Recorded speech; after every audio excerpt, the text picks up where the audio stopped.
This is a Goodman 2-ton 13-seer heat pump. I'm just waiting for it to defrost. Let's take a look at the coil. Condenser coil here, you can see. That's the coil.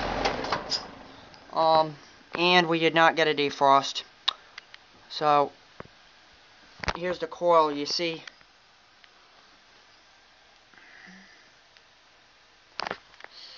That's the coil. It's 10 years old, and I would say that I clean it. I clean it, the coil, but I mean that right there, that can't be fixed. That coil is shot. I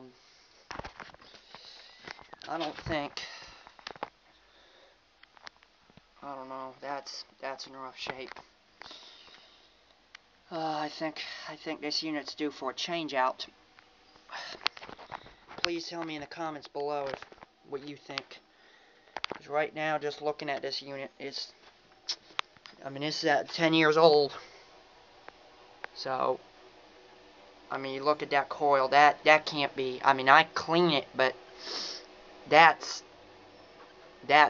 fins are starting to fall off, so I don't know. I haven't looked at the evaporator coil yet, so fan motor's rusted. Alright, thank you for watching.